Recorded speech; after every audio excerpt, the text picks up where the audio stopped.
بسم الله الرحمن الرحيم. الحمد لله رب العالمين والصلاة والسلام على سيدنا محمد وعلى آله وصحبه وسلم.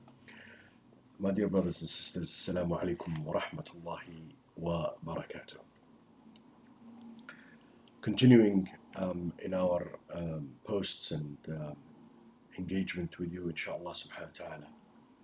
What I'd like to talk to you about today is about the cowardice that we have all witnessed and we have not been absent from, of these supposed leaders of the Sykes-Picot nation states, made and established by the whims and desires of the colonialists with a singular purpose: to perpetuate division, jealousy, rancor amongst the Muslims based on the ideas of nationalism, tribalism, and even sectarianism. But like me, I'm sure you're all aware of this. But you're now asking, what can I do? What should I do? How can I fulfill my obligation? And you really don't want to be wasting your energy. I don't want to be continuing rudderless and directionless. I have done much thinking and carried out lots of research. I pondered many questions, and you may or may not agree with me, but I concluded that jumping from emotion to action is fruitless and a waste of energy. Why is that? Simply, it is rudderless, it is directionless, and does not align with the goal of reviving the Muslim Ummah. It neither facilitates achievability or deliverability of an objective, such as the liberation of Palestine. And if that is not sufficient, it also goes against all strategic and transformational leadership thinking. Our enemy does not do this. Allah subhanahu wa ta'ala says, وَإِذْ يَمْكُرُ بِكَ الَّذِينَ كَفَرُوا لِيُثَبِّتُوكَ أو يقتلوك أو يخرجوك ويمكرون ويمكر الله والله خير الماكرين. They plan and Allah plans, and Allah is the best of planners.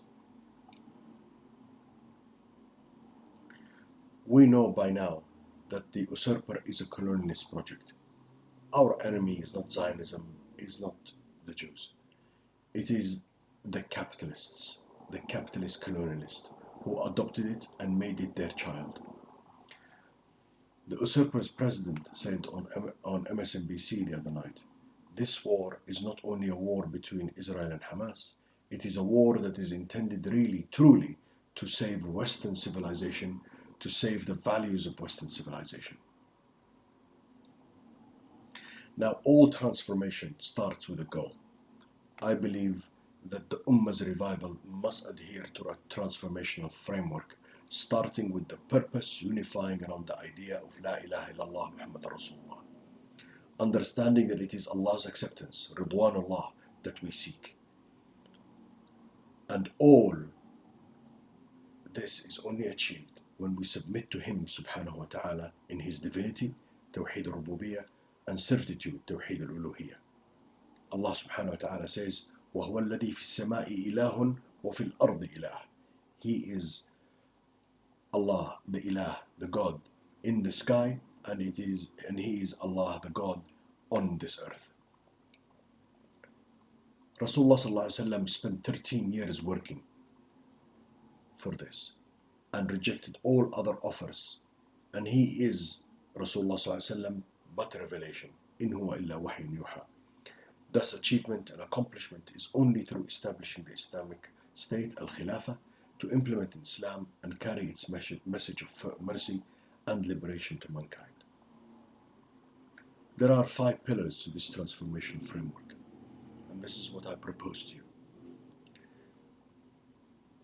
The first is understanding the Ummah is strong, but it is shackled. And the shackled must believe that they have a willpower.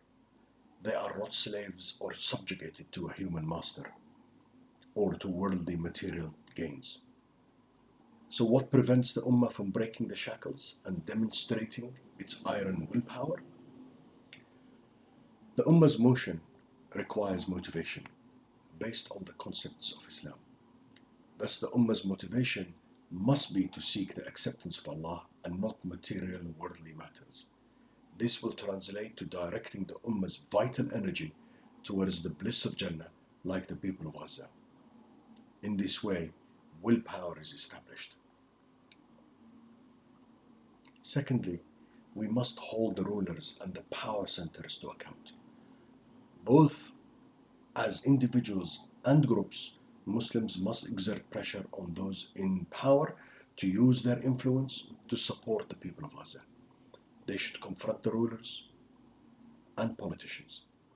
And we must all approach scholars, leaders, and influential figures with determination and contempt, urging them to fulfill their responsibilities and play their roles. Each Muslim should sever ties with those who support tyrannical regimes and only follow those who demonstrate awareness, sincerity, a clear vision, and a righteous purpose in their actions. This is to ensure that the word of Allah subhanahu wa ta'ala prevails and influential forces align with the will of the Ummah. Thirdly, show the US that its interests are under threat. Why? Well, the US is a capitalist nation and all its policies are based on benefits and interests. Stability in the Middle East is a national security imperative for the United States. We must use this Achilles heel to politically destabilize and disrupt based on thoughts and ideas, decoupling the US as the external supporter and bolsterer of these regimes through linking the United States directly to the genocide, war crimes, and atrocities against the civilians. Fourthly, we must individually and collectively be the role models in our dedication, sacrifice, and commitment to the purpose and the goal. It is well known that a person abides by a command and fulfills a request to the extent of their conviction in the authority of the commander. Irrespective of how this conviction and trust are generated, once I am convinced and I have this conviction in a trusted side and that is generated in me, this would lead me to undertake what is required of me enthusiastically and eagerly. However, if the confidence and the conviction are undermined, it would lead me to hesitate and procrastinate in executing what is required of me. I would even abstain from executing what is required of me, since the convictions to motivate me would be lacking. And finally, my brothers and sisters, we must organize for change. There are no more miracles. Transformational change requires that we implement the reasons and conditions for change. Change requires organization, a unifying purpose, and leadership that stems from the Ummah's willpower and based on its aqidah. We must employ the practical principle that to achieve results, actions should be based on the thought and it should be for the sake of a specific goal.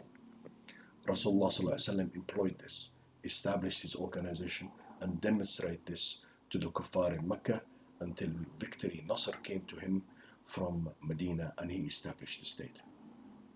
I ask Allah subhanahu wa ta'ala to guide us and to enable all of us to understand the words and to understand this framework. And barakallahu feekum wa jazakumullah khairan. Wassalamu alaikum wa rahmatullahi wa barakatuh.